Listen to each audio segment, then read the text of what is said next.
All right, well, welcome everyone. Thank you so much for joining the Narwhal this evening for a panel discussion about the future of BC's Site C Dam. We're very grateful to everyone who registered to join this evening. We're pretty excited. There was quite a lot of interest from our readership and beyond in this panel event this evening. My name is Carol Linnett. I'm the co-founder and managing editor of the Narwhal, and I'm just going to begin this event by touching on a few issues of housekeeping. One of the first things I wanted to start off with is saying, you know, the Narwhal is a digital publication. We're all across Canada, but I'm in our office, which is in Victoria, and I wanted to begin by acknowledging and thanking the Lekwungen speaking peoples, the Songhees, Esquimalt, and Wasanich peoples, for allowing us to live and work and play and investigate on their traditional territory. For those of you who aren't familiar with the Narwhal, I imagine many of you are coming to this event from our email newsletter, but we are a magazine, mostly digital. We do a print edition once a year. We are driven by our monthly membership program and the public, on behalf of whom we do our in-depth and investigative reporting on energy and environment issues and about Canada's natural world. I'm very honored this evening to welcome our panelists who have generously donated their time to come together to speak about this important issue. The Site C Dam is the most expensive public infrastructure project in the history of the province of British Columbia. So it's no small prize to be discussing it.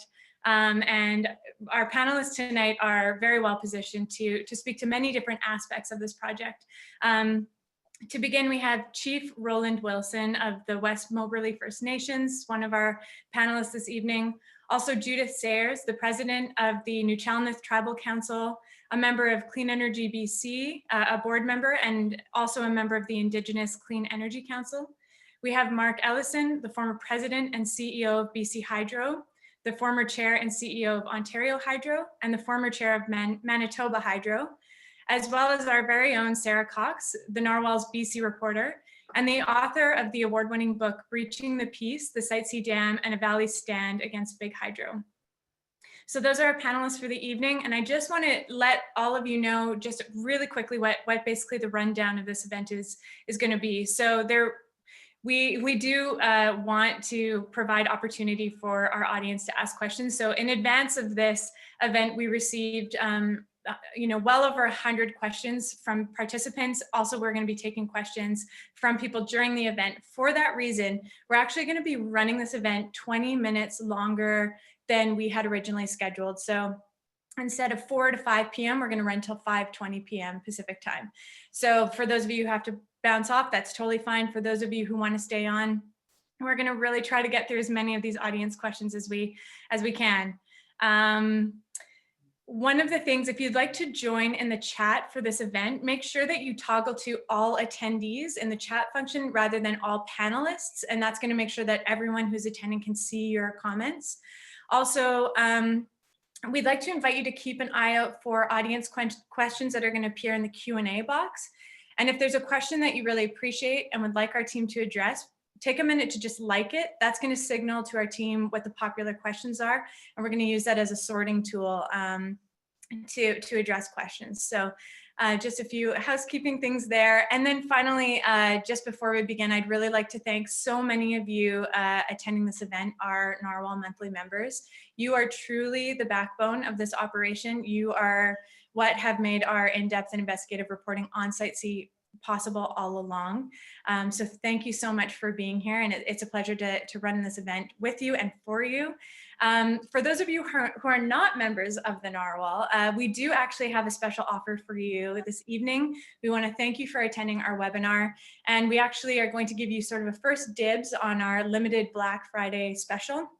That is, you can become a monthly member of the Narwhal for any amount, giving whatever you can, and we will pop a Narwhal toque in the mail for you post haste.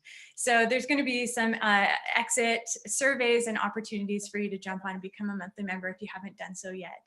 So without further ado, we're going to jump right into hearing from our panelists this evening. Each of our panelists are going to take a few minutes just to present on the theme of this evening, BC Site C Dam, where do we go from here? What is the future of this project? And to begin, I'd like to invite Chief Roland Wilson to get the ball rolling. Yeah, thank you, Carolyn. Hello, everyone. Jahanajay, Tansy, hope everyone's doing well. Hope everyone's being safe in this crazy time. This is I mentioned earlier, this is my, I think my 4th or my 5th Zoom meeting today. I had started at 10 o'clock and I've been going back to back with Zoom meetings. So this is our new reality now. I'd like to thank Narwhal for inviting me to come in, especially Sarah. She sent me an invite. I wasn't sure what we were going to be doing and what we're going to talk about. So I thought I would just show a real quick little video that we've had going. And most of you may have seen this before. I'm not sure. I'll see if I can make this happen. There we go. Well, I'll try and share this right now. Can you guys all see that? I got a couple heads up, so there we are. So I wanted to start with this. So I'm Chief Roland Wilson. I'm Chief of the West Waubee First Nations. Our community, the West Waubee First Nations, is the closest community to WAC Bennett, which created the Wilson Reservoir, Peace Canyon Dam, which created the Dinosaur Reservoir, and we're the closest community to the actual Site C, proposed Site C reservoir. From the very beginning, we had talked about, we were never opposed to the creation of the energy. What we were opposed to is the destruction of what we have left of the valley. We thought, and we still believe, that there is a much better way to create that energy than to destroy the last remaining functional chunk of valley that we have left. Lots of people say that valley is just, there's only so much of it left, you might as well lose it. And that's the opposite thought process that should be happening. Because that's all that we have left, it's even more valuable than it is to be put underwater. All the energy that is needed for Site C can be, and is being proven to be, created in alternative fashions. Wind, solar, geothermal, and natural gas. What I have up on the screen right now is a treaty promise. It was a promise that was made to the First Nations to get them to adhere to Treaty Number 8, which is where we are right now. And this is called the, it was a part of the Commissioner's report. And I won't read the whole thing, but what it's the no forced interference clause of this report that went from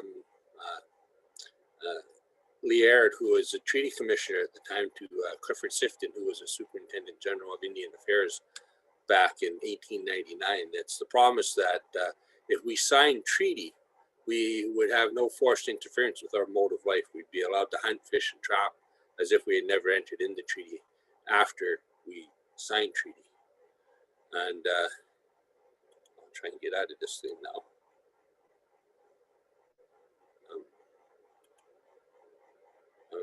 Hopefully, whoop, hold on.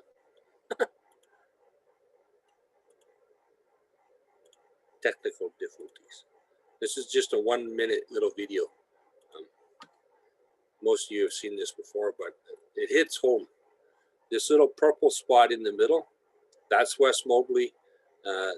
This purple spot on the other side is the Solo First Nations, Fort St. John, Hudson's Hope, Dawson Creek. This yellow are mining tenures. We don't actually have a date on when those mining tenures were approved, but all those little black dots that are showing up on the screen are oil and gas lease sites and stuff. This purple piece that just popped up on 1968, that's the Peace arm of the Wilson Reservoir. Right here is WAC Bennett.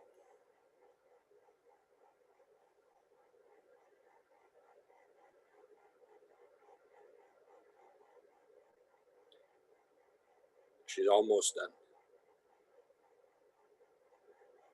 And this little, you can kind of see it right here, is a little purple piece right here. That's the Dinosaur Reservoir. From here down to Fort St. John, down here is where Site C is being proposed. So in the midst of the no forced interference promise that we have, this is what we're contending with on the ground right now. This was, I think, completed. We did this, 2015 was the data. All this information that's on this little screen is from the BC. This is all BC's information. We took it, got a GIS technician to put it all together and did a time-lapse video. Blueberry has the same, pretty much the same thing. This is the 5 watersheds that are around the Peace River. The Peace River is the main corridor that flows through our territory. It brings the water from the west side of the Rocky Mountains, which is right here. Well, actually, the Rocky Mountains is right here. From the west side through the Rocky Mountains to the east side, and it flows into the Arctic watershed. So we wanted to have the discussion with the province of alternative means, so we didn't wind up having more unnecessary impacts. And that's what the issue is with Site C for us, is the unnecessary impact of destroying that valley in order to create that energy. You know, and WAC Bennett opened the door to what you see with that map. It allowed the industry to come in here and develop, because it created opportunity for them for power and stuff like that. So we wanted to have a discussion to meet BC's need of energy sovereignty. That's what they wanted. Well, that's what they said they wanted. They wanted energy sovereignty by other means. And we were never allowed to have that conversation. We are now looking at an infringement case with BC and Site C. There was when companies and industry propose a project like this, they're supposed to do what's called a sparrow analysis.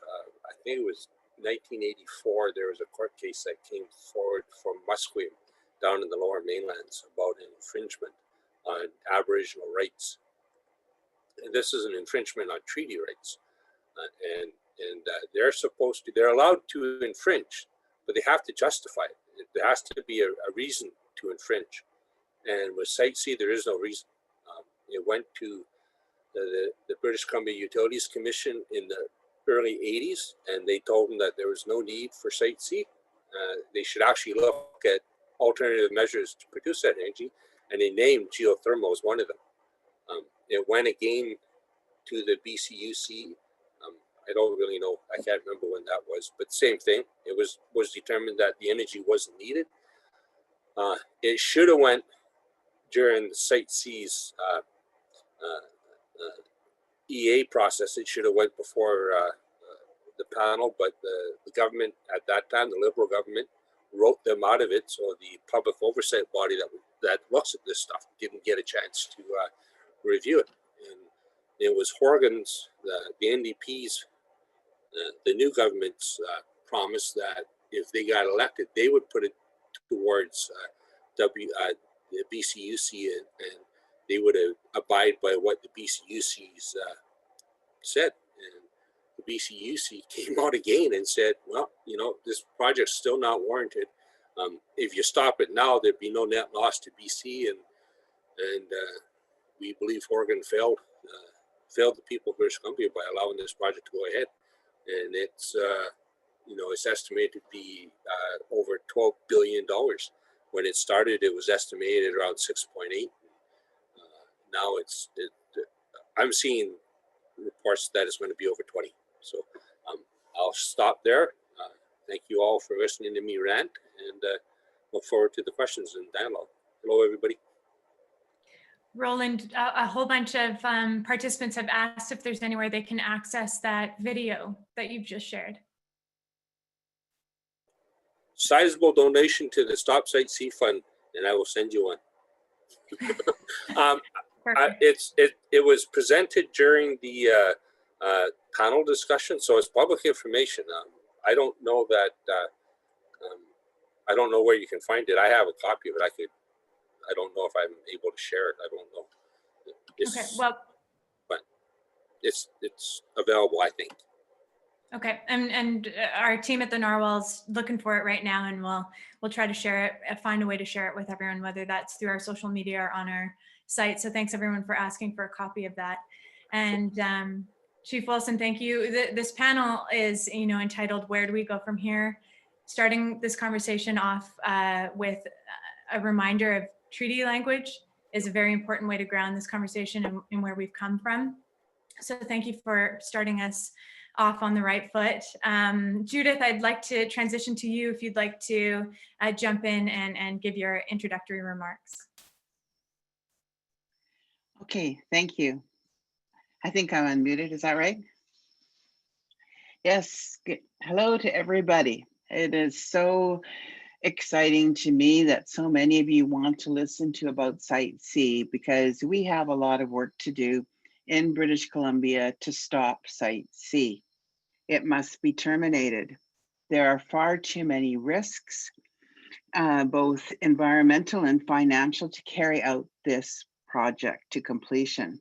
I'd like to thank Sarah Cox for her informative article and taking all the time to get all the documents that she has been able to do and to reveal to us.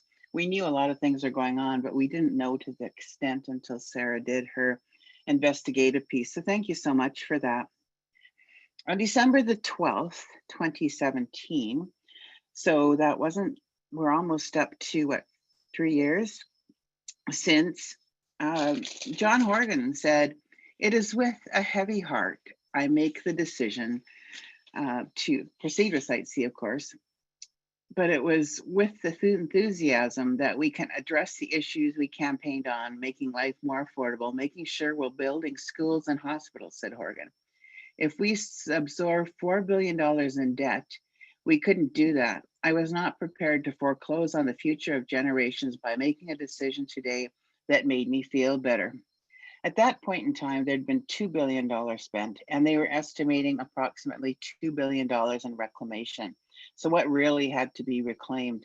And so today, shortly, if he is to terminate it, it will be a $6 billion cost, because $6 billion has been put into the project, and they try and complicate things about sunk costs, but I'm not going to address that. And so today, if he does it, it'll be $6 billion as opposed to the $2 billion he could have saved $4 billion if he hadn't gone ahead with Site C.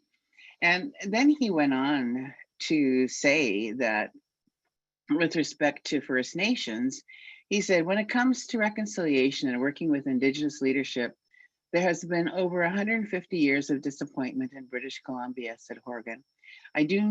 I am not the first person to stand before you and disappoint Indigenous peoples, but I am, I think, the first to stand before you and say I'm going to do my level best to make amends for a whole host of decisions previous governments have made. And so, that was just like a big slap in the face to First Nations people for him to say that I'm just going to continue to disappoint you, but I will make it up. And he promised that there would be First Nations opportunity to create clean energy, and there hasn't been any in an economic sense since then. So after they made the decision, they suspended the standing offer program, and there are no more economic opportunities to do so. And while they did talk to the First Nations in Treaty 8, they didn't talk to the First Nations in British Columbia that were building projects, spending money, and putting together projects, and who wanted to go forward. And so this has been a huge disappointment. There were promises to stand up to the Universal Declaration on the Rights of Indigenous People, UNDRIP as we call it. They passed legislation called the Declaration on the Rights of Indigenous People Act, which was to bring all laws and principles into line with UNDRIP. And we haven't seen anything to that effect. And so there's a huge decision before John Horgan. He appointed Peter Milburn. I'm sure we'll hear about that this afternoon. who is a civil engineer, doesn't have any experience in building dams. And he was to rely on BC Hydro and the Quality Assurance Committee. So really, he isn't really that independent because he doesn't have the expertise. I know that there was a call for the Premier to have a group of independent experts with various expertise to look at this dam and to make a recommendation. So now we come out with a report, it'll be with somebody who doesn't have the kind of experience that he should have had. But I'm hoping that the report will show that this dam shouldn't proceed. So really quickly, some of the real big risks with this dam, of course, is that it's L-shaped. Nowhere in the world is there an L-shaped dam. So nobody really knows how this is going to operate and if it's going to be operated. The powerhouse, the spillway are being built on roller compacted concrete, which is suspect in an earthquake. And this is like putting a sidewalk on top of sidewalk on top of sidewalk on top of sidewalk. So it's not really anything that is that stable. And so, you know, that's a real issue. So on top of this roller compacted concrete, it's on shale. And so shale is kind of, you know, it's not really foundational, it's kind of shifting. I kind of think of it like melting permafrost. There's nothing really there. And so there was an example on the Missouri River about how they were going to build the same kind of dam on just a dam on shale, and they put it on hold. They built and they waited to see if it was going to shift. When they were doing Site C, they didn't do that. They're just going right ahead, not waiting for anything to see what's going to happen. And of course, you know, water is insidious. It goes downhill, nothing stops it. And if there's any cracks in the dam or if it shifts, the water is going to go under it and there'll be a lot of water down. And anybody who lives downstream is going to be in danger. You know, one of the things I don't hear a lot about in this dam is the fact that, what was I going to say? Okay, I'll leave that one behind. But there are so many risks in this dam. I hadn't even talked about them fully, but you know, the fact is that this is just a bad investment for British Columbia. You know, it's going to be like Muskrat Falls or worse. The cost, if they go ahead to continue it, the budget will go way out of beyond what we think it will. And that's going to have to come off of ratepayers. If we had clean energy built, you know, in part by First Nations, independent power producers would take on the debt. It's not a provincial debt. And as this Site C goes on, if the Premier decides to go on with it, then it's going to cost the taxpayers a lot of money. So I started by saying we really need to get organized, and you know, all of us should be sending emails, calling us up the Premier's office saying stop Site C, talk to ministers, talk to MLAs, because I think this is really one of those things that we can help save Mother Earth, to, you know, help some of the damage that won't be done in Treaty 8 and Chief Roland Wilson's territory and others.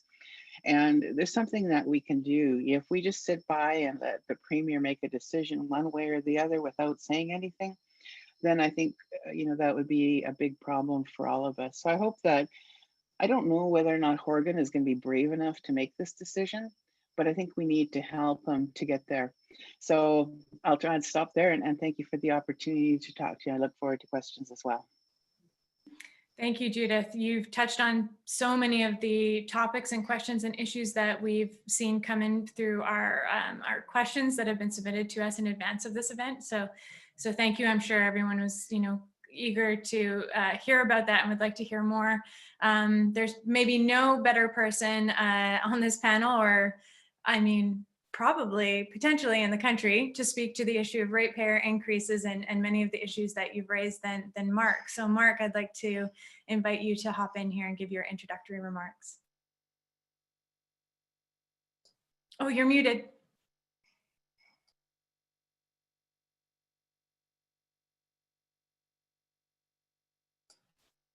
Still muted. I'm going to try to unmute you.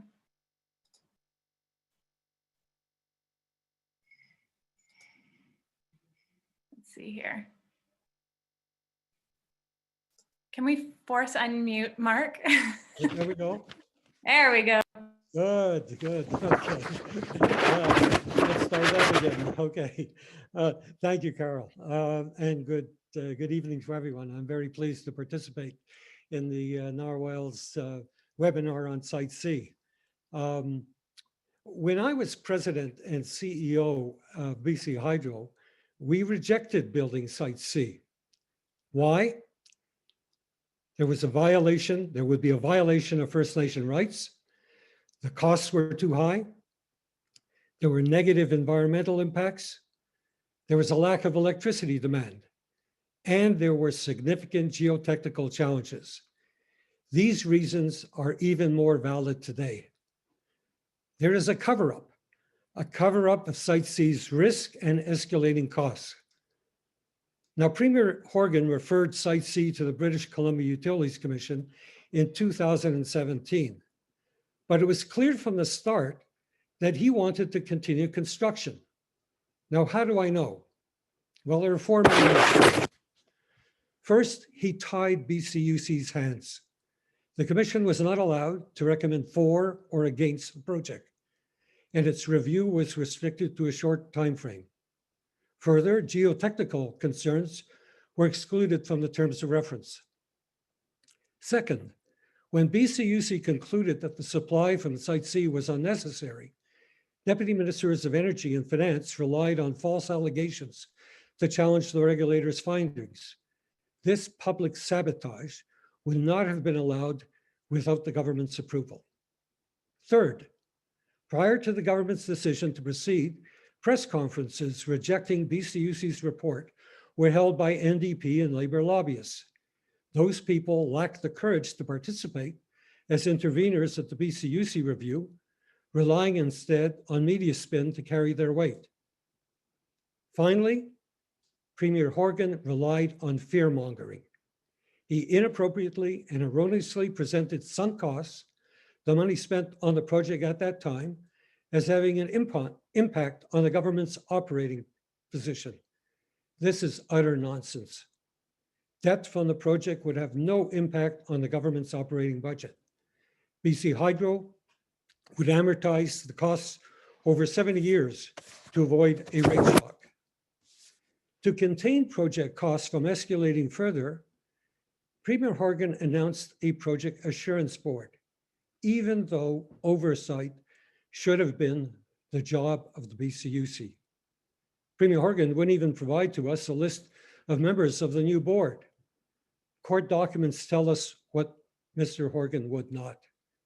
The Project Assurance Board consists of 6 BC Hydro directors and is chaired by John Nunn, Site C's former chief project engineer. Other members include John Ritchie, a former consultant who worked on Site C, and energy consultant Lawrence Silverton, author of a pro-Site C report prepared for BC's construction trade unions. And there were 2 provincial government members, an associate deputy energy minister and a deputy finance minister. By appointing individuals to the board who are in a serious conflict of interest, Premier Horgan violated one of the main principles of oversight. Now, at the end of July this year, BC Hydro finally admitted that Site C faced serious geotechnical problems. Not only is BC Hydro unable to address them, it cannot identify how the construction schedule might be impacted or the costs. When we don't know how the dam should be designed or what it might cost, any financial or public safety analysis would signal an immediate halt to the project. Through outstanding investigative reporting by the Narwhal's own Sarah Cox, we know civil servants knew of these major difficulties since May of 2019. These civil servants would have reported their findings to their ministers and in turn, Premier Horgan. It wasn't until the province became public more than a year later that the government appointed a former deputy minister, Peter Milbourne, to investigate. As Judith has mentioned, Mr. Milmorn does not have the technical background or expertise to determine a solution to Site C's problems, and certainly does not have the time to evaluate costs related to them. The cover-up continues. Site C should be canceled. Thank you. And I'd be very pleased to answer any questions that come up later on in this webinar. Thank you. Thank you so much, Mark. Well, that's a great introduction to Sarah's work. Most of the people on this call will probably be familiar with her dogged, incessant, very valuable reporting on Site C. Her most recent investigation, I will say it was months long that Sarah fought for those documents to be released from BC Hydro. She had to complain to the Information Commissioner to have them released, and I think it has transformed the portrait that British Columbians and Canadians in general have about this project. So Sarah, why don't you hop in here and give us your introductory remarks? Thank you, Carol, and thank you everyone for joining us this evening. So what's next for Site C?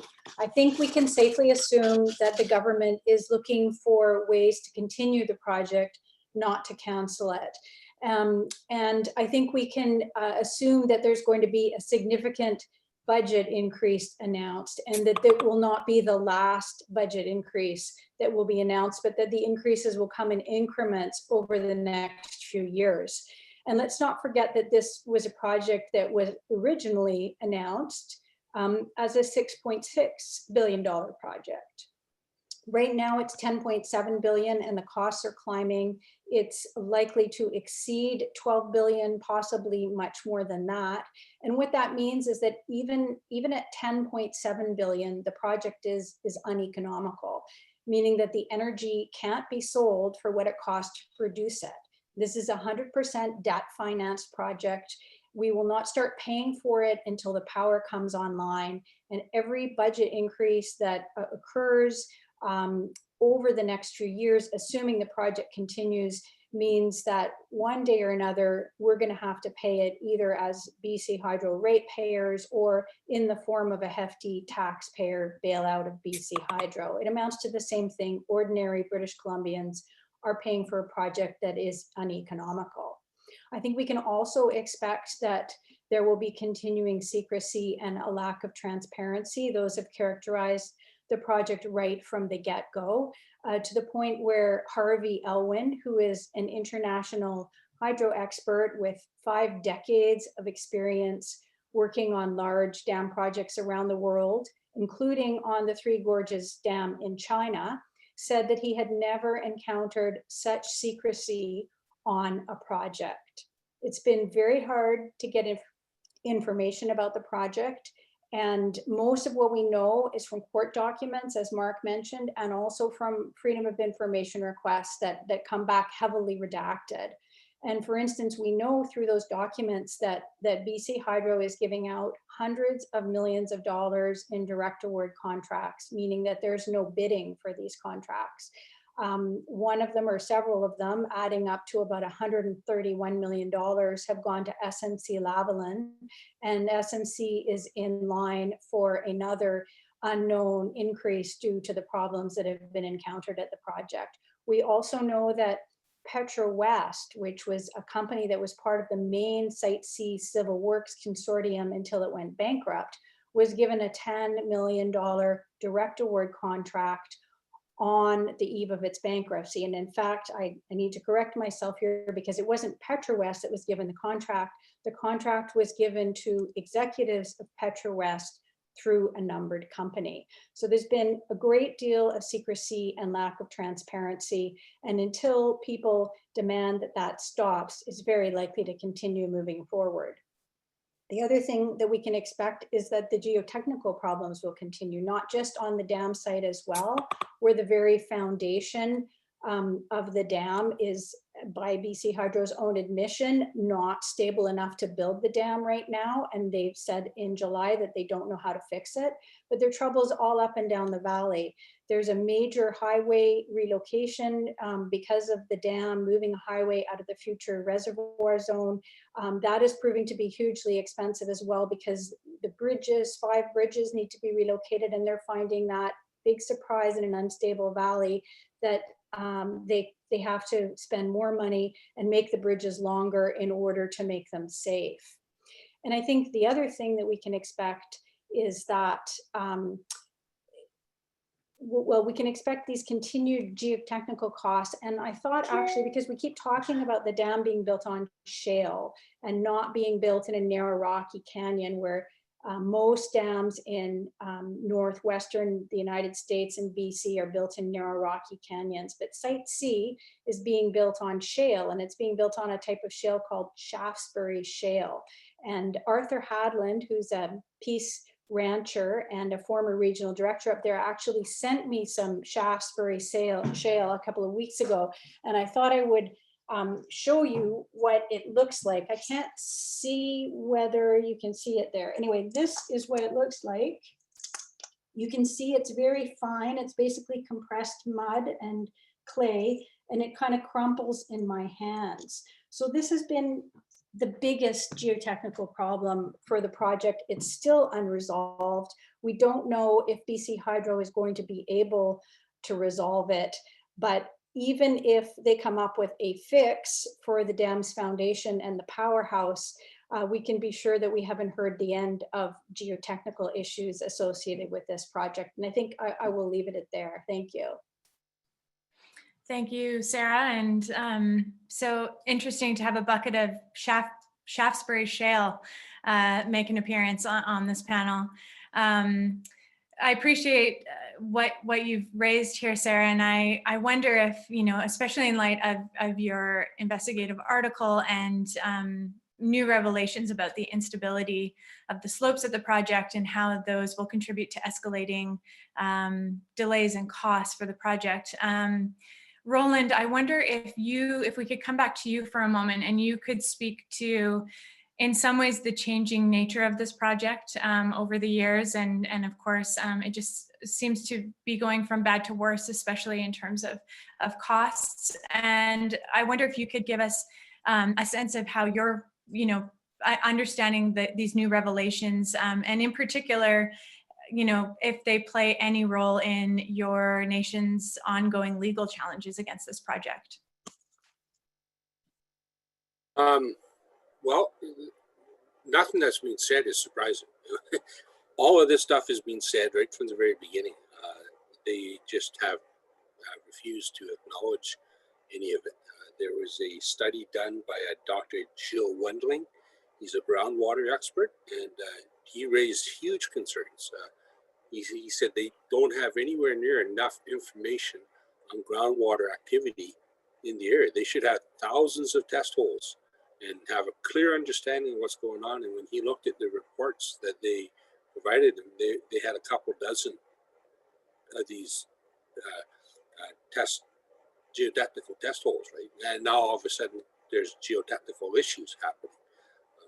So they knew full well, or they were told by many people, that there was an issue going on with it. We have to drive that valley all the time in order to get to Fort St. John from our community. Fort St. John is the largest, I guess, business center that we have, as like shop malls, big hospitals, stuff like that there. So one has one shopper mall, doesn't have a whole pile.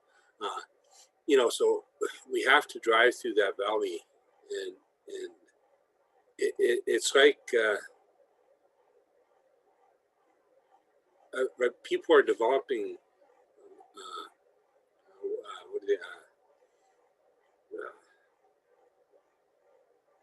post-traumatic disorder syndrome. Is that what it's called? I was trying to remember what it's called. They drive through there and they see what's happening. I go probably once a week. I have to go to Fort St. John for whatever reasons, and it's heartbreaking to watch what's happening there, and knowing there's no need for it. That's the worst of it. There's absolutely no need for what they're doing, and they've pushed us out of the way. I was talking earlier today with somebody about BC Hydro built a brand new visitor center at WAC Bennett. I spent, I don't know, a couple $1 million on this thing, and inside there they did they gathered some of the elders from our area and had them sit in a committee and talk about the impacts of what WAC Bennett did and what Peace Canyon did, and they wrote everything down. And then they put up these plaques inside their building, and they've got one there that says, "This is a reminder to us of the things that we have done, and not, this is to remind us not to do those things again." And when they did their groundbreaking opening ceremony, that plaque was there, and they were showing everybody that plaque. My mom's quoted in it as well. And while that plaque is there, they're building Site C. They're doing exactly the same thing again, right? So it's what we're witnessing is kind of, from our perspective, a cultural genocide. They're just ignoring everything. They're destroying the land around us. If they take the land away from us, then we as the Dungeons people of the land, what are we supposed to do? I'm not sure if that answered your question at all. Thank you for weighing in.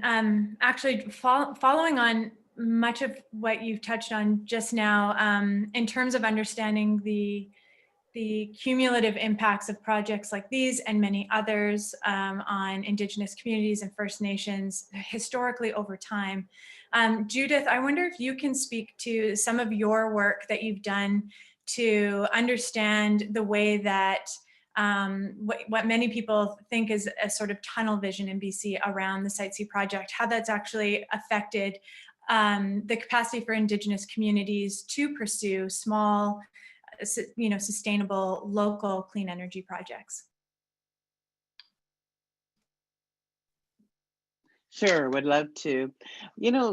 I have never really understood how the NDP think in this province.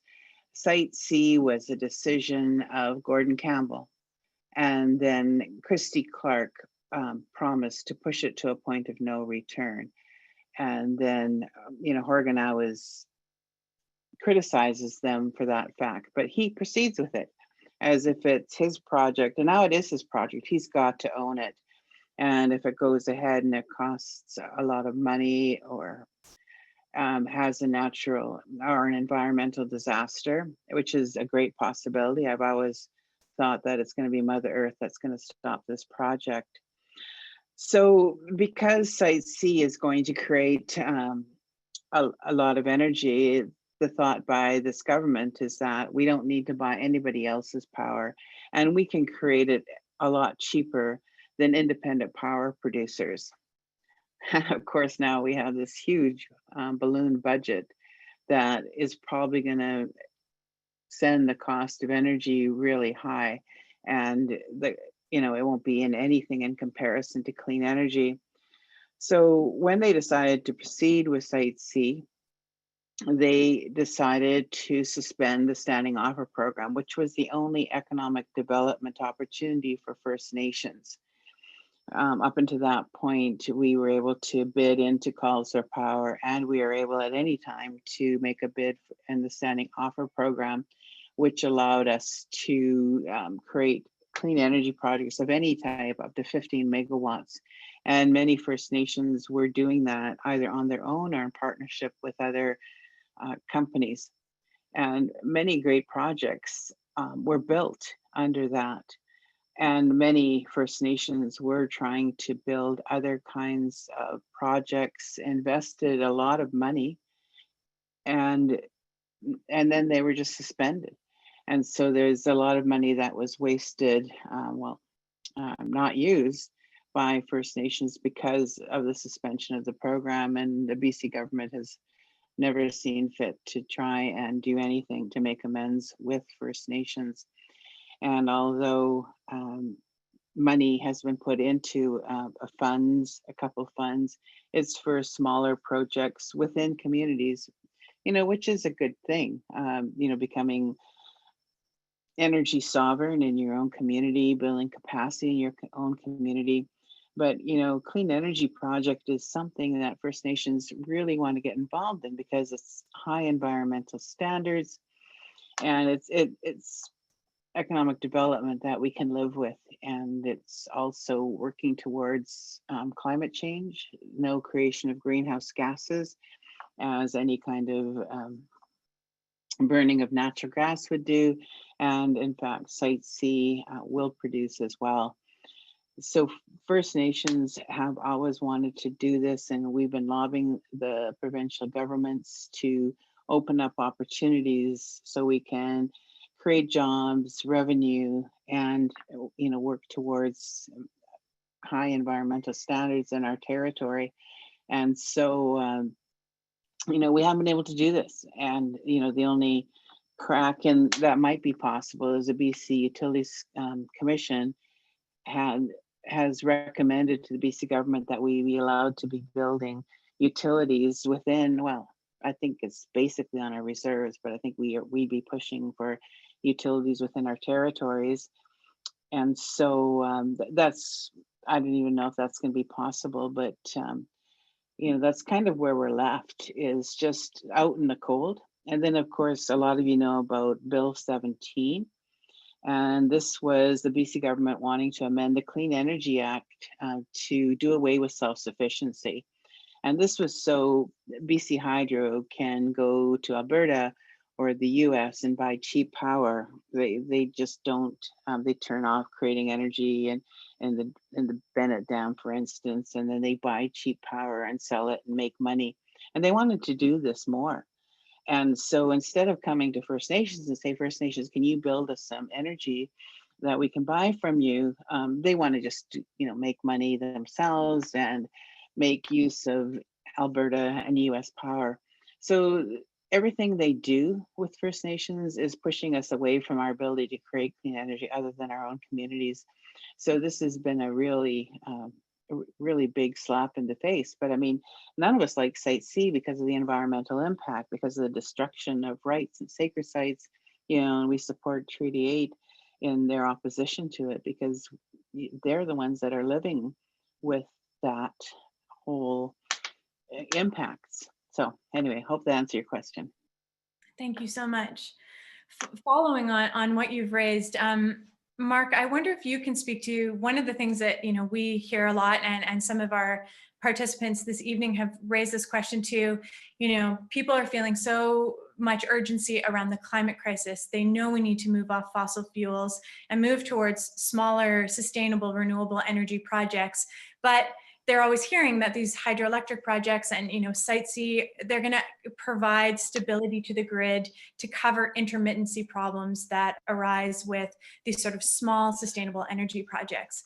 I wonder if you can speak to that tension there about, you know, whether this is kind of a clean energy project that is needed to carry us forward into a future with less greenhouse gas emissions. Oh, you're on mute.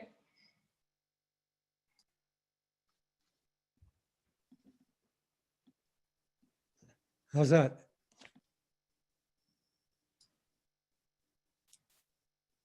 Can you hear me now? Can hear you. Good. Okay. The quick answer is no.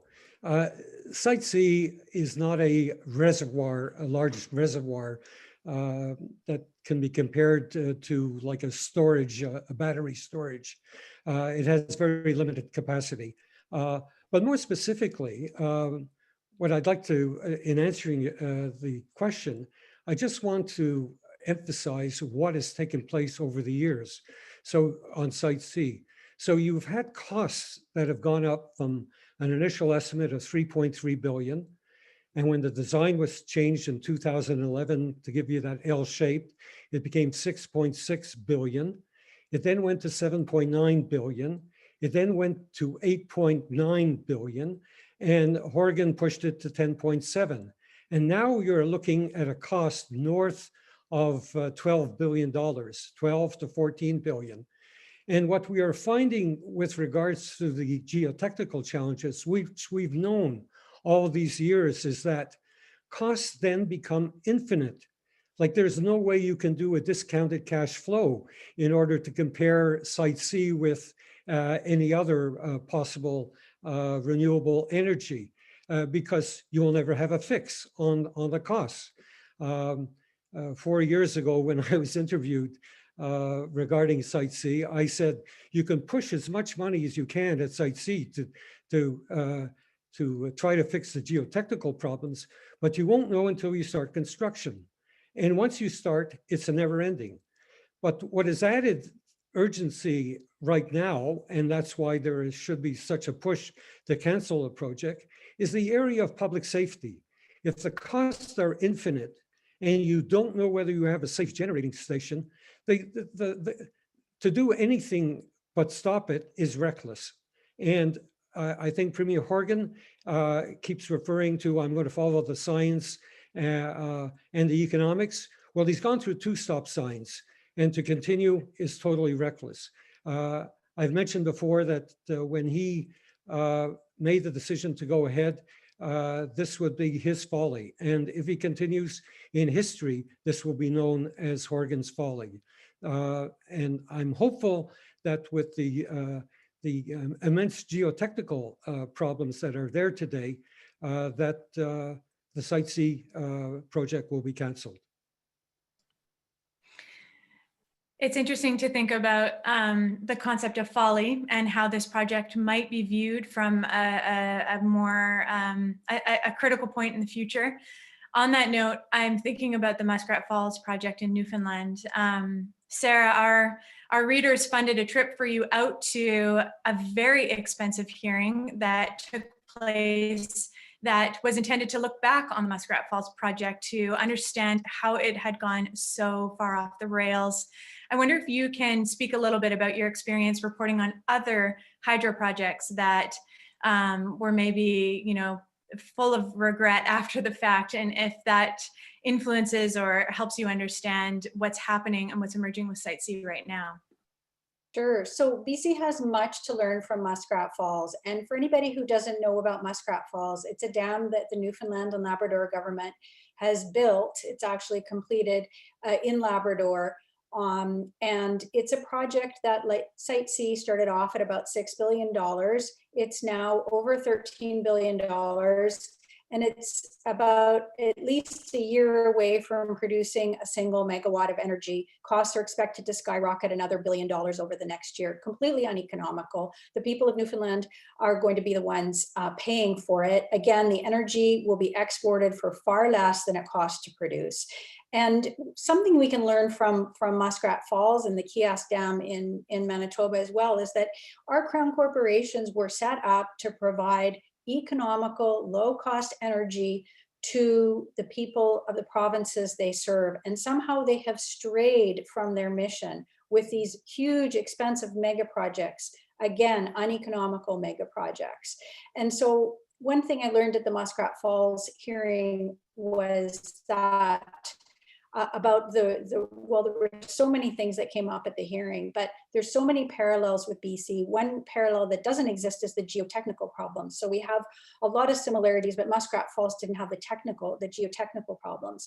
A similarity between the two projects is that in both cases, government stripped the independent watchdog of oversight for the project. And that should, right from the get-go, have raised major red flags in British Columbia that the government did that. Why wouldn't you want somebody looking out for the public interest, determining whether or not a project should go ahead?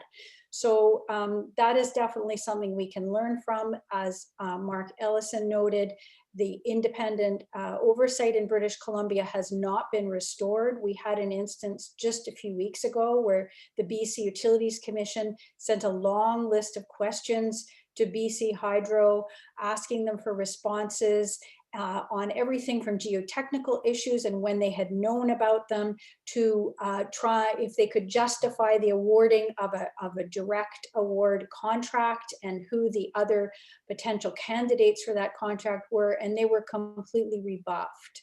So as we learned in the case of Muskrat Falls, it does not pay to remove independent oversight.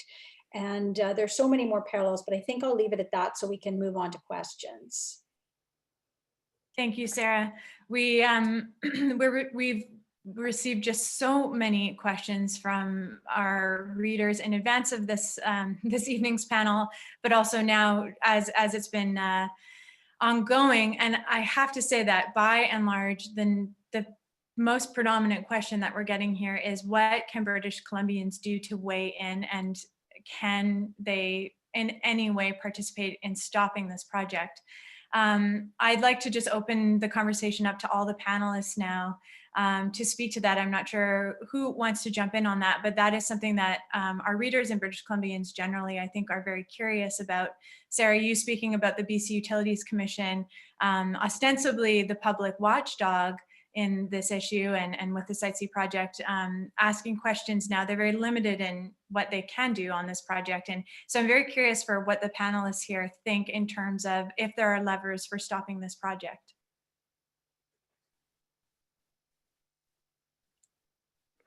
Well, I'll jump in. I think it's there's a little irony here. We have in British Columbia 2 white elephants being constructed.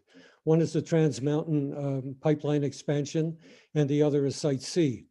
And if there's anything we've learned over the last 3 or 4 years, if there's a grassroots movement to try to pressure the decision makers, it can have some impact. And this is what I believe is the route to go. The government will be receiving the report from a non-expert sometime next month, and presumably some decision will be made. And I think as many people as possible to write in to the Premier and to Mr. Ralston, who continues being the minister responsible for BC Hydro, is the effective democratic way of trying to get them to cancel the project. I think the concern with public safety and related to the geotechnical areas is so crucial. You don't continue building or constructing a generating station if you have no idea as to whether it's going to continue being safe today, a month from now, a year from now. It just makes common sense. And as I said before, to do anything but at least put a halt to it is totally reckless. And so I would encourage all those people who are listening to this webinar and their friends, etc., to communicate directly with the government, urging them to cancel the project. I'd like to add on to that as well. You know, along with public safety, there's worker safety. And there were many stories that came out, can't remember, Sarah, if you covered it, but about workers working without masks in some very dangerous dust. There was concrete pieces falling off because they couldn't get it to stick to the shale. And I think that even putting the workers in danger is a huge issue. And I believe there's around 5,000 people working up there now, and they haven't slowed down at all. And that's another thing, is that they should have slowed down when they knew there were such big issues, you know, and Horgan was trying to say he didn't know that there were so many big issues, but, you know, he had to have. But I think, you know, BCUC is doing what they can, but in this last instance of the report that BC Hydro brought out in July, and BCUC asked many questions, and BC Hydro has just refused to answer them because they're saying, oh, we're waiting for the report of the independent Peter Milburn. And so they're just, you know, not even bothering with the law and the responsibilities that BCUC has. So I think it's got to be a political one. I think people really have to rise up in this province and just say no. You know, we just don't think this project should go ahead. And I think that's going to be one of the main solutions. Roland Wilson and his community is doing what they can legally from a treaty rights perspective. But, you know, the whole issue has got to become a really hot potato that, you know, Horgan has to deal with, is one of the first issues he has in this new term that he has in front of him. Thank you. I want to ask a question from John Jaglum. He's one of the attendees this evening, and he's asking if there are other instances of major dam cancellations halfway through construction. Is there any precedent for a project this far along being canceled?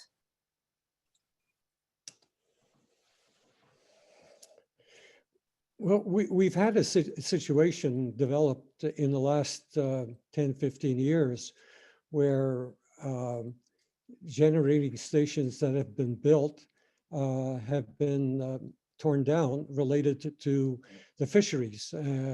And that's a trend that has started particularly in the Northwest USA. I'm not aware of any case here in Canada where an entity such as a Site C has been stopped. However, the whole question of sunk costs has to come home. And if, as Judith has mentioned, the Oregon government had an opportunity when the sunk costs were a little under $2 billion. And they added the remediation. In my context, remediation is a benefit, not a cost. But having said that, the sunk costs now are about $5 or $6 billion, which can easily be amortized over 70 to 100 years by BC Hydro. And therefore, there wouldn't be a rate shock, the kind of rate shock, for example, that Sarah would be referring to in Muskrat Falls, where the kilowatt hours are going, kilowatt cents an hour are going up from 12 cents to 22, 23 cents.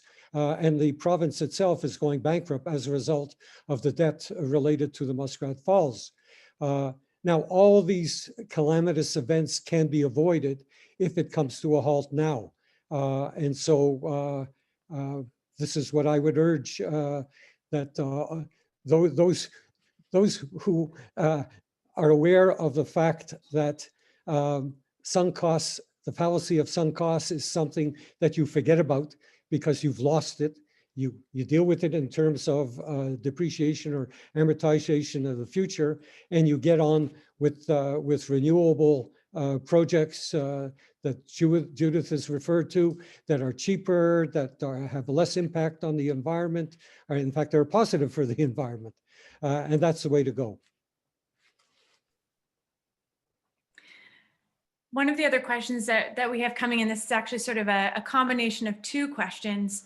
One is if the Site C project is canceled, there has been so much, destruction of the Peace Valley already for construction. Is there some sort of way that construction work could actually be put to use for some sort of other project? The one that's being suggested here by one of our attendees is, a geothermal hemp production plant, for example. And the second part of that question coming from another attendee is, if this project is canceled, what are we looking at in terms of remediating that landscape from the construction as far as it's gone?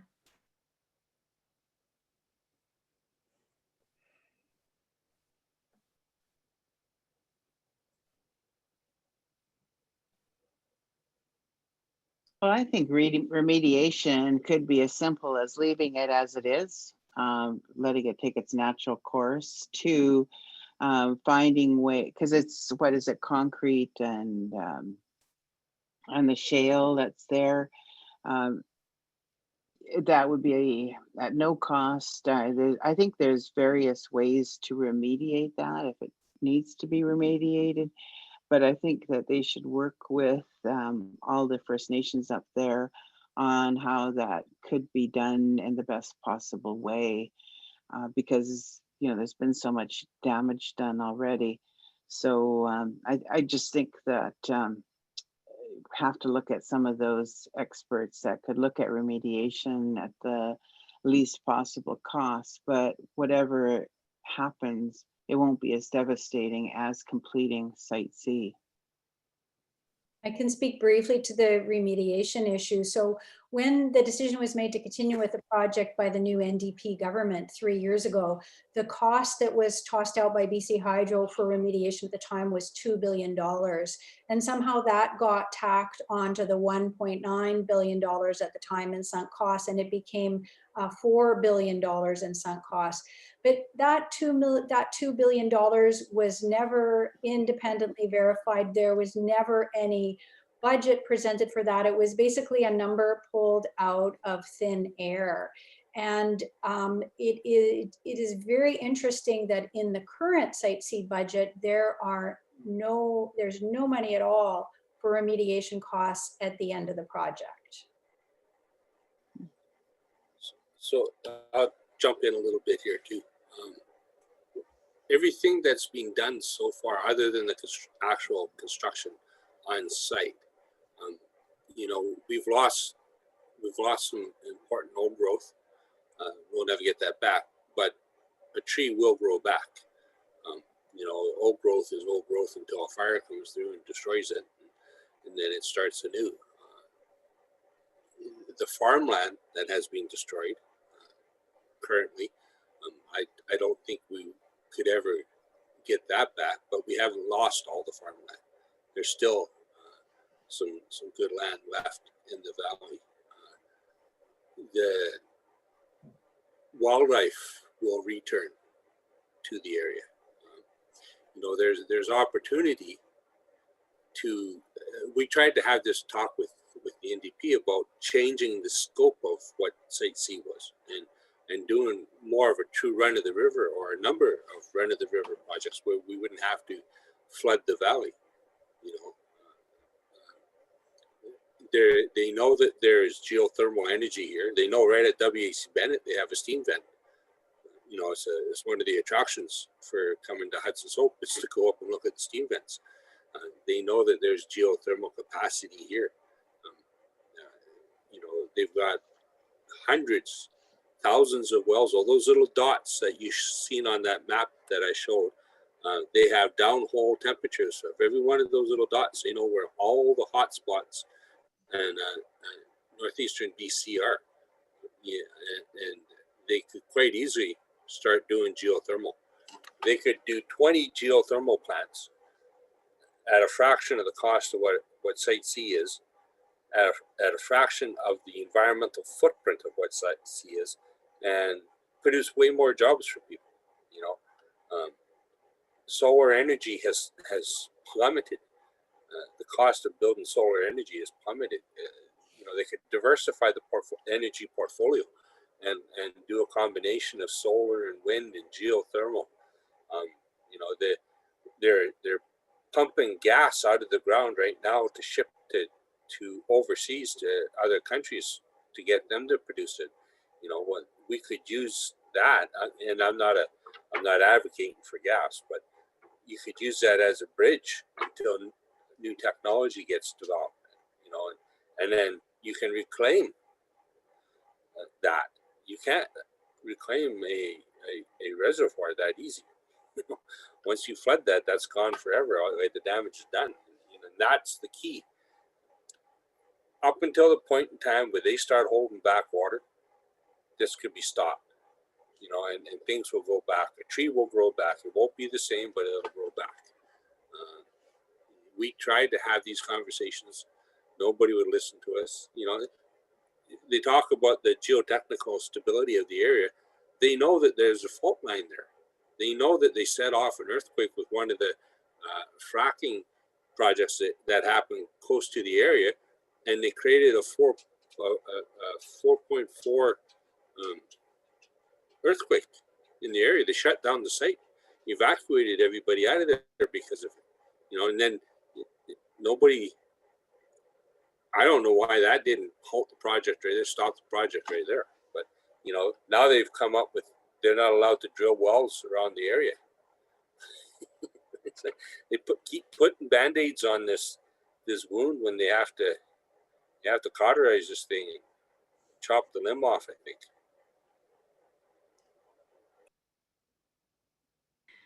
One of the most upvoted questions in the Q&A this evening is, how much does the demand for water by the US figure into the decision to go ahead with building Site C? Sarah, I know you've reported on this issue before, and maybe I'll pass it to you and we'll see if any other panelists want to speak to this. Sure. So there's a map that was drawn during the days of the WAC Bennett government that shows Site C, WAC Bennett Dam, and other dams on the Peace River leading down and going down through Alberta into the States. I looked into that when I was doing research for my book, and I didn't find any evidence at all that Site C was being built to supply water to the US. I personally believe that the reason for building it was to create jobs. We had a Liberal government in power who had come into power promising jobs, jobs, jobs. They were 2 years away from an election campaign and had really produced very few jobs, and needed a job creation project. And so I just wanted to say that, and I think we need to look at Site C as a job creation project more than anything else, not as an energy project, because it's been very clear that we don't need the energy. The BC Utilities Commission, when they looked into the project, had a fast-track review a few years ago, found that BC Hydro had a history of overestimating energy demand. When the Joint Review Panel looked at this Site C project, they found that the energy was not needed in the time frame that BC Hydro presented. So we don't need the energy, and the only rationale for it then becomes a job creation project. But we have to ask ourselves as ratepayers and taxpayers that if we're going to spend $10.7 billion, $12 billion, $14 billion on a job creation project, what would happen if we took that money, or what would happen if we took the difference between 12 or 14 billion and 5 and 6 billion and actually spent that on job creation projects that would keep jobs rather than having them just for a few years. And I think with Site C, when exploring the rationale behind the project, we also need to follow the money trail, because that is very revealing. Sarah, I want to follow up and open this up to all the panelists. You saying BC doesn't need this energy. I feel like this is where members of the public get kind of caught between different talking points. It's like, what do you mean we don't need this energy? And what if we dramatically electrify? What if we all just switch to driving electric vehicles and our buildings are, not heated with natural gas? Is it true that we won't actually need this energy going forward? And if we do see an increase in the need for electricity, clean electricity, what are the alternatives to Site C? I know that some of that has been touched on, but we're getting these questions in from the audience. Well, let me, Carol, let me confirm that. For so many years, BC Hydro, as well as most of the other provincial utilities in Canada, over forecasted the electricity demand that they thought would be required within their provincial jurisdiction. And the same thing took place here in British Columbia. Year after year after year, BC Hydro was forecasting huge increases and never took place.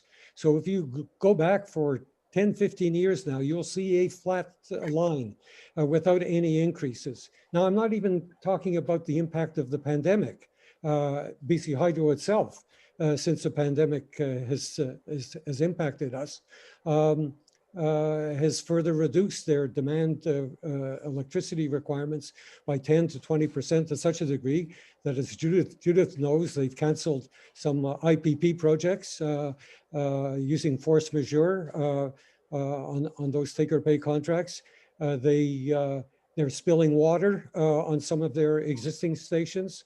So the demand right now for Site C, officially by BC Hydro, said they won't need it until 2030 or thereabouts. With the pandemic and what's been happening, if Site C went ahead, we won't need it until 2040 or 2050. The point is that the non-renewables that Judith refers to are available today at a much cheaper cost. So if we do need additional electricity, we can get it more local, without having a major impact on the environment the way Site C does, and it'll be cheaper for the ratepayers.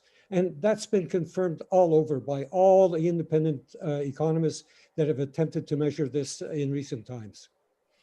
I will also just jump in and add that according to BC Hydro's former CEO, conservation measures had saved as much energy as Site C would produce. But what did BC Hydro do as Site C moved forward? They slashed the budget for energy conservation measures. We don't even know how much energy could be saved with renewed and increased energy conservation measures, even though our Clean Energy Act mandates that a certain percentage of new energy in the province must come from conservation measures. I'll jump in I'd here a like little to bit. add a little. Go ahead, Judith. I'd like to. Okay, thanks, Roland. I'd like to say too that you know, when Site C was contemplated, there was no market for it. Nobody wanted to buy the power in California or Alberta because it was a dam and it's not considered clean energy. But you know, if I know that the IPP industry has not always been agreeable to that, because there's a lot, if Clean BC is put into place and there's a lot of industries that are electrified, then there will be a whole lot more. Or if, you know, we all do go to electric vehicles. I'm on the BC Ferries board, and the kind of energy we'd need if we're able to electrify all the ferries is way beyond what Site C could offer. But, you know, it's the cost right now of putting in infrastructure that will not put that into place for quite a while because of COVID. But, you know, so there is a chance that that Site C or more energy could be needed, but it's all a matter of where are we going from here? What has the impact of COVID had on us? Are we moving to an electrified industry? So there are potential, and right now the integrated resource plan that BC Hydro is supposed to be putting in place is way behind, and they're always way more conservative than, you know, because these projects, clean energy projects, can anywhere from 2 to 5 years to build, and so you have to have some runtime. So I think, you know, but I think the kind of energy that that Site C would create could easily be powered by clean energy projects all across the province, and, you know, at the cost of the producers and not the public taxpayers. I wanted to add into this. Site C is almost a fear-mongering project. When Premier Gordon Campbell pulled it off the shelf and said we're going to dust off Site C and move forward with it, he had a minister, Richard Newfield, that went around the province, all over the place, and told everybody, if we don't build Site C, we're going to have rolling brownouts throughout the province, and you're going to have to figure out when we're going to turn off your power. You know, that was fear-mongering. He scared people, and everybody's like, oh my God, we got to build Site C. No, we don't have to build Site C. Never did have to build Site C. You know, this energy sovereign thing is just it's a farce. They have the Columbia River.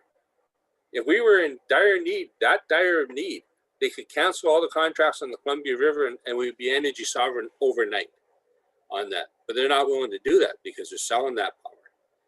And that's what they're doing with Site C. You know, the first thing that happened with Christy Clark, when they found out that they had no use for it here, she was over in Alberta trying to sell it to the Alberta tar sands. She went down to California and was trying to sell it down to California. You know, once they signed those contracts, that those contracts are in place, we're no longer energy sovereign. You know, that energy, then they won't cancel those contracts. We'll be looking at another project, you know, and then fear mongering will be going around. It's absolutely nonsense. I can't believe people would believe anything that comes out of their mouth now after this.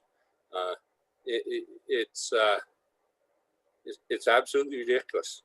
You know, all the power, one LNG plant will consume all the power Site C needs, it can produce. Right? You know, that was when Sarah said that this was an economic, a job creation thing. That's exactly what it was. Site C was a political decision. It had nothing to do with need-based whatsoever. they, I want to say something here that's probably not going to be nice, but the Liberal government shit the bed on LNG. They screwed the pooch on that thing, and they had nothing going into the election, so they had to use Site C to create jobs, and that was what came out of their mouth. Oh, we're going to create 10,000 jobs on this thing, and everybody voted for them on that. You know, well, that was what the hope was, but they lost. And then Oregon picked up where they dropped the ball and continued on fumbling with it. So, sorry. Thank I'll be you. quiet. Thanks, Roland. I'm glad that we didn't have a panel that didn't have at least one curse word in it. You know, we gotta keep it real. So thanks, Roland. Well, if I known that, I would have been letting go earlier. Well, I'm just cognizant of the time. I'm so grateful to our panelists for agreeing to stay on for an extra 20 minutes, last minute, in order to answer some of those questions from our audience. There are a gazillion more questions. People want to know more, but we're grateful for the time with you that we did have.